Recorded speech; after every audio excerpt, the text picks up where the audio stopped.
Our first pregnancy in 2006 we pretty much sailed through, with a couple of scares and 24/7 sickness, to the 12-week mark. We had our scan, everything was fine, and we thought it was plain sailing through to delivery day. Unfortunately, a few weeks later, my waters broke, and I had no idea what had happened. I was in Kent, my husband was in Birmingham. He couldn't get to me till the next day. I was absolutely terrified. I was rushed to hospital where I was told the pregnancy was no longer viable, as our little one had come through my cervix and the cervix had closed on the placenta. I was told I would need to be taken to a private room where I would be induced to deliver the baby and placenta. Everything in me shut down in self-preservation. I couldn't understand what had happened and why it had happened. I was given instructions by doctors about what would happen. All I wanted was my husband.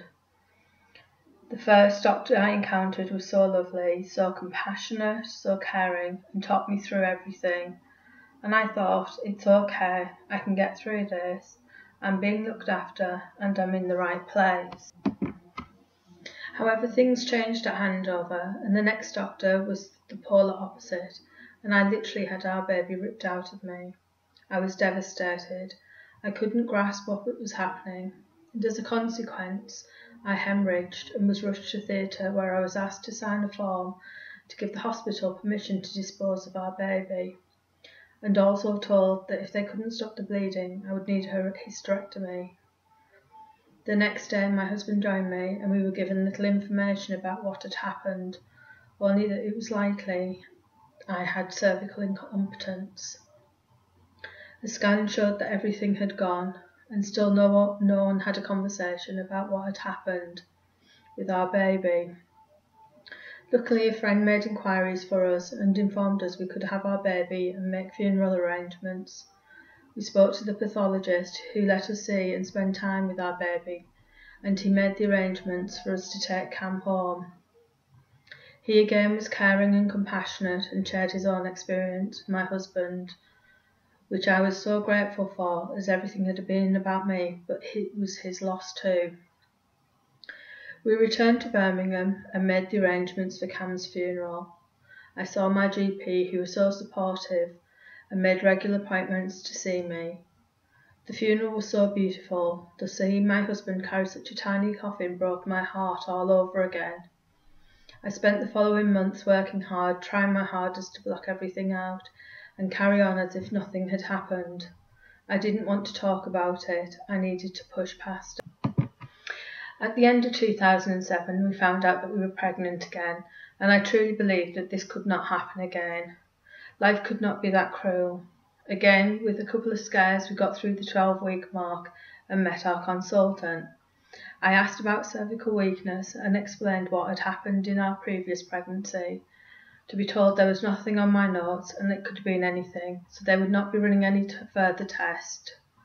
The next weeks were full of anxiety, as I was so angry that the hospital in Kent had not sent my notes on.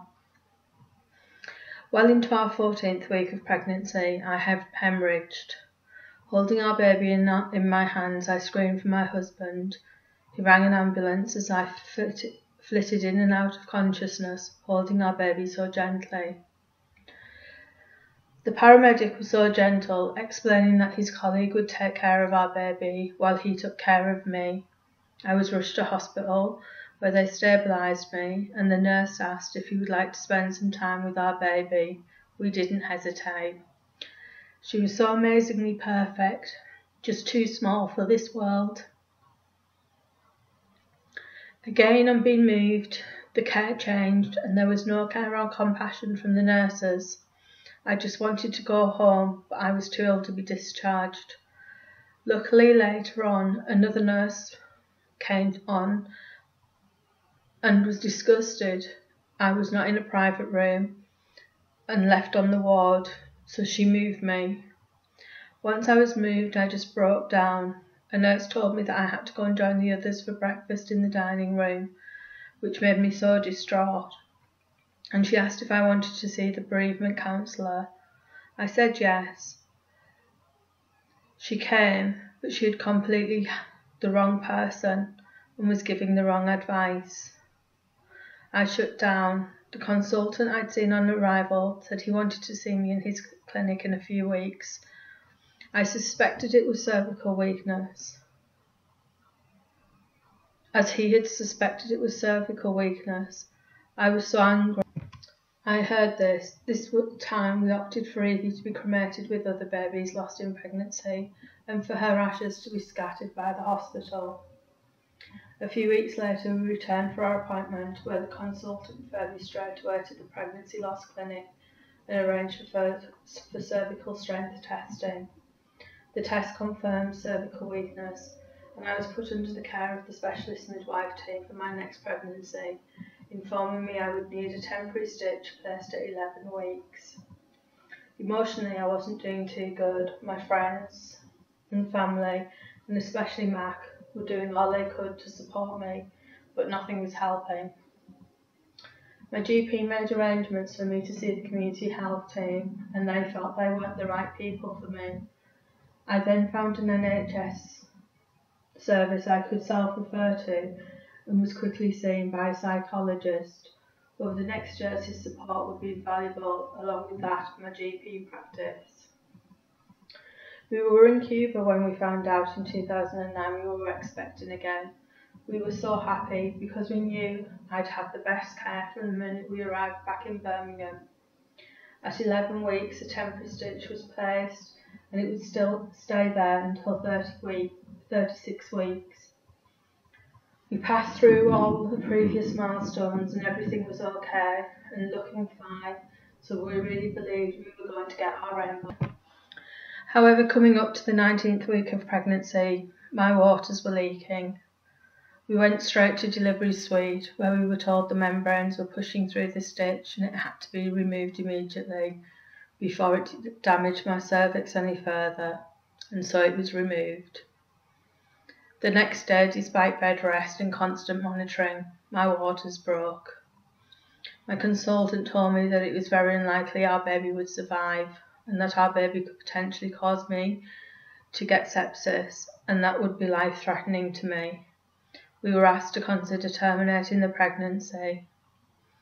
At that time, we couldn't make that decision, and we were told that if I became ill, they would take that choice out of our hands. However, they agreed that we could have a few days to think it through. A couple of days later, I was taken for a scan where we were told there was no heartbeat. Our baby had passed. The cry I made was pure animal. Even with the preparation that this may happen, I somewhere believed it wouldn't. I was told the next steps of being induced to deliver.